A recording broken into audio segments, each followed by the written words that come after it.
Smart city Ahmedabad આજે smart ટ્રાફિકમાં નહીં પરંતુ ટ્રાફિકના ચક્રવ્યૂહમાં ફસાયેલું શહેર બની ગયું છે।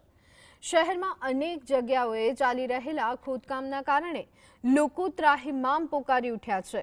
આગોતરા આયોજન વગર શરૂ કરાયેલા વિકાસના કામો આજે વિકાસ નહીં પરંતુ વિનાશ જેવી પરિસ્થિતિને નોતરી રહ્યા છે।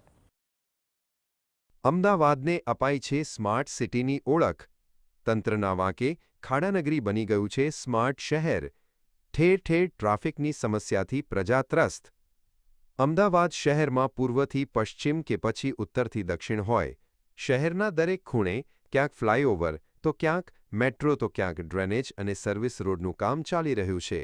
પરિણામે શહેરના મોટા ભાગના વિસ્તારો ટ્રાફિક જામના ભયંકર દબાણ હેઠળ આવી ગયા છે।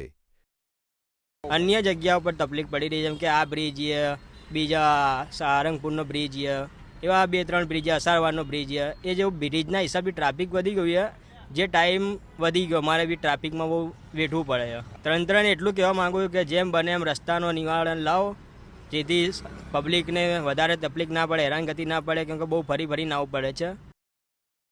શહેરમાં હાલ કુલ 33 મુખ્ય સ્થળો પર એકસાથે નાના મોટા વિકાસ કાર્યો શરૂ કરવામાં આવ્યા છે। પરંતુ પ્રશ્ન એ છે કે શું વિકાસ કાર્યો કોઈ નક્કર ટ્રાફિક પ્લાનિંગ કરવામાં આવ્યું હતું? તો તેનો જવાબ છે ના। માત્ર ડાયવર્ઝનના બોર્ડ લગાવી તંત્રએ પોતાની જવાબદારી પૂરી કરી હોવાનું માની લીધું છે।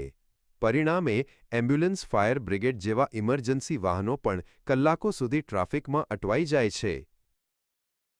જે રીતે ઉજાલાથી શરૂ કરી એસજી હાઈવે થઈ ગાંધીનગર આજે 25 મિનિટમાં પહોંચી જવાય છે, તો આ ઓવરબ્રિજ, અંડરબ્રિજ બનવાને કારણે તો આ કામગીરી ચાલુ હોય ત્યારે થોડો સમય અગવડ પણ પડતી હોય છે, પણ ઇન ફ્યુચર માટે, આવનાર સમય માટે આ બધી જ કામગીરી ખૂબ જ ઉપયોગી થઈ પડશે। અમદાવાદ શહેરની જનતા વિકાસના નામે હાલાકી ભોગવી રહી છે, પરંતુ અમદાવાદ કોર્પોરેશનના અધિકારીઓ હોય કે પદાધિકારીઓ હોય, કોઈ પણ કોન્ટ્રાક્ટરોને પૂછવાની હિંમત નથી કરતા કે તેઓ સમયસર કામ કેમ પૂર્ણ કરતા નથી। વિરેન્દ્રસિંહ ભાટી, GSTV, અમદાવાદ।